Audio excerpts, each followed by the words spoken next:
Hello everyone and welcome back to the last segment of today's edition of the GSMC Fantasy Sports Podcast, and we conclude today's show with our last player profile of the day, talking about a guy that, unlike Kyron Jones, had a weird place in his career.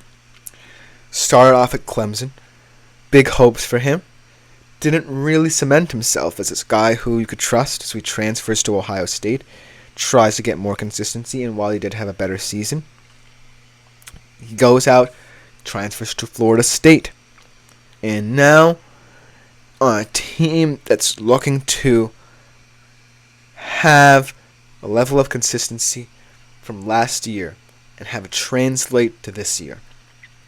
This quarterback certainly feels like he has more pressure on his shoulders than ever. Let's talk about the player profile of DJ Uiagalelei. Now, DJ Uiagalelei, when he first came into college football, had this aura about him where, of course, he was going to succeed because he was on Clemson, and Dabo Swinney really loves developing quarterbacks, having quarterbacks who can take it to the next level. So, that sense of inevitability to DJ Uiagalelei's career, I'm not sure whether or not it played a factor into what happened at Clemson and the struggles he had there, but it certainly feels like he hasn't necessarily shook them. Even at Oregon State, where he really kind of took the back seat a little bit and really focused on developing, and that's how he kind of improved. But now, by placing more weight on his shoulders, by going to a Florida State team that was undefeated last year, felt they were snubbed, now it's a chip on its shoulder. It's definitely weird. And it's not the same Florida State team by any means. A lot of overhauls have taken place. No more Jordan Travis, so that's why DJ's there. No more, Trey Benson. No more Keon Coleman. No Johnny Wilson. So there's a lot of turnover to take care of if you're Mike Norvell in Florida State. And so, the fact that DJ Uiagalelei is willing to go to a team that puts a lot more pressure on his shoulders than perhaps even Clemson did, and try and make it his own at a time when all the players who people and fans grew to love on this Florida State team are gone, it's very weird. And I feel like Florida State fans should be a little miffed about this, but here's why I feel like DJ has the traits. Last year, he wasn't flashy. He only had 2,638 yards, 21 touchdowns, and 7 interceptions. He had a career high in passing yards, which is something that he can take away from this season. He had also had 219 rush yards and 6 TDs. His best game was 34.6 points in terms of fantasy against SJSU. 20 of 28, 239 yards, 3 touchdowns, and 0 interceptions. His worst game, though, was against Washington. 9.9 touchdowns, 9.9 fantasy points, 15 of 31 passing yards, 164 yards, 0 touchdowns, 2 interceptions. And what I love about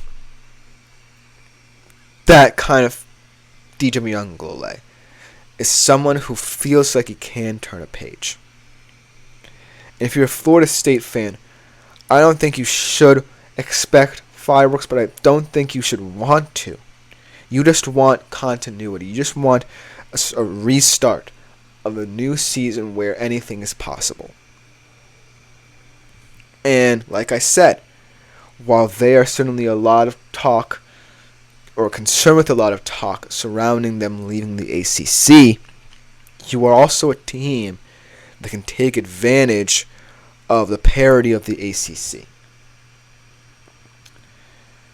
And while you don't necessarily have the players you once did, you did bring in transfers. You still have Lawrence Toafili, who, while only had 463 yards, 4 TDs, he's certainly someone who can grow into a new role. You bring in Ja'Kai Douglas, a transfer, a redshirt senior, Kenton Poirier, Deuce Spawn, guys who have been in this setup.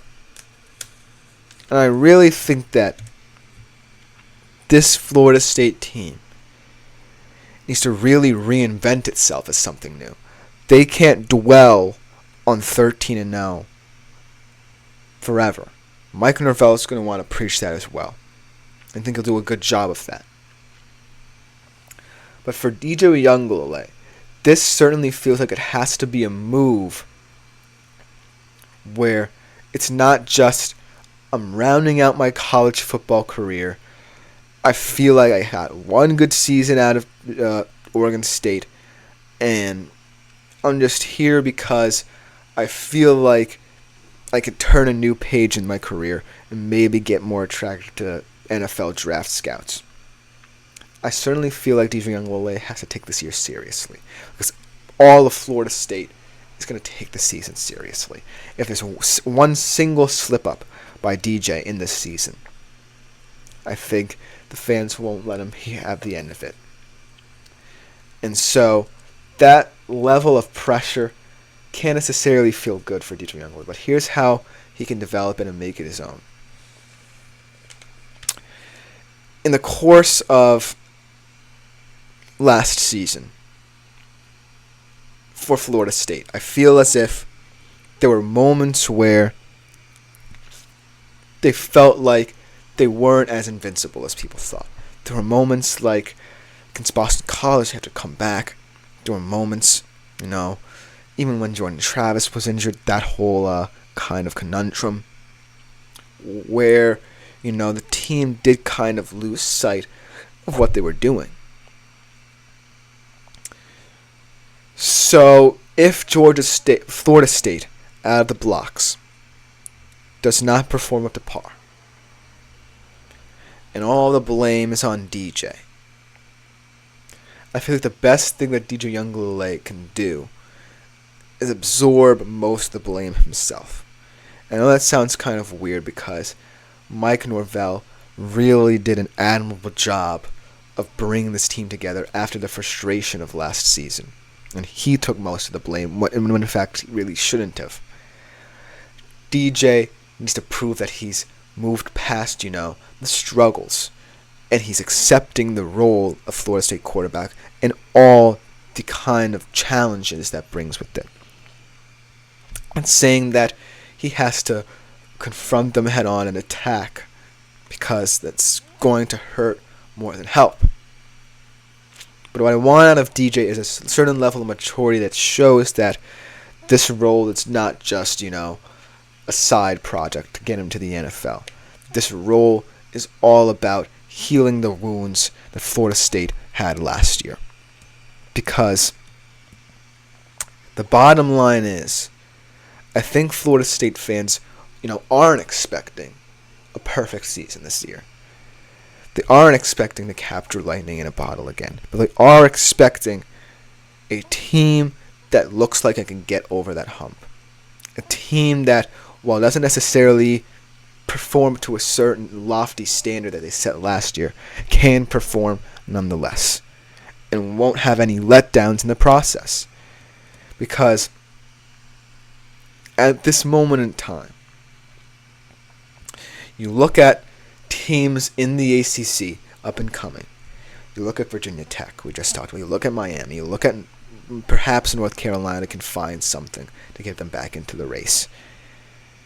Florida State certainly feels like they're going to be treated as the hunted, and no team is going to take pity on them. And so they have to be prepared for the challenges of overcoming the pratfalls of last season and really focusing on developing as a team. It all starts with DJ. Now let's talk about the caveats that DJ brings.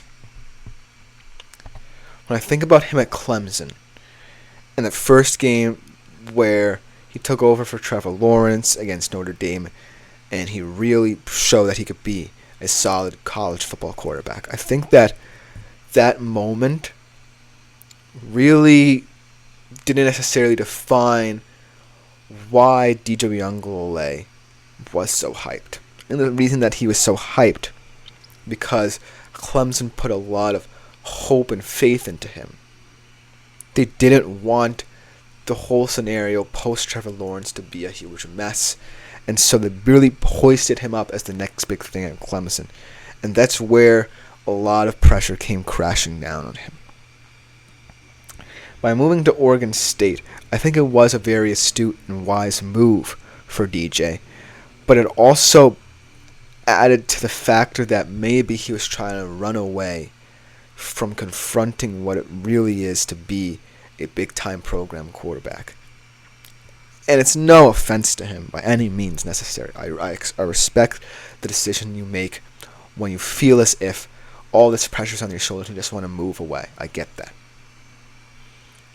But it certainly now looks a bit more skeptical now that he's at Florida State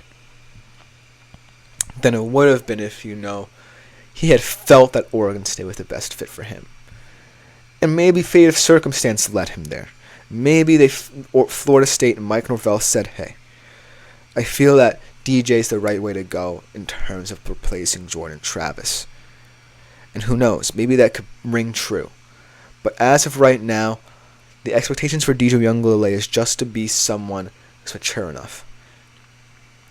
And it certainly feels like throughout his college career there's been too much chaos to really prove that he can be a guy who can lead a big-time program to the promised land. And it's no diss whatsoever, no disrespect to DJ. I truly feel that he can be a solid player. He has fantastic traits that really haven't realized. If he does realize them, then the sky's the limit for the kid. But I feel that this season is more important about realizing what it takes, because Jordan Travis left an indelible mark on this program. And if DJ Uiagalelei can't kind of pick up those pieces that he left behind, then Florida State really will have to worry more about themselves rather than the bigger picture, which is getting back to where they need to be. If they get lost in all of that, then I don't know what to feel. But DJ Uiagalelei is certainly a very interesting fantasy proposition. Now that's about to do it for today's show. Please remember to like, follow, and subscribe to this show in the network. Also, if you do feel so inclined, please consider leaving a tip or donation at the link gsmc.cloud. That will change in the future, and you will make yourselves available to all of the new and exciting things you can use to communicate with me throughout my show as I go live. This has been the GSMC Fantasy Sports Podcast. I've been Christopher Shepard. Thank you guys for talking. I'm really excited for the next episode. Thank you guys for tuning in. We'll be back better than ever tomorrow.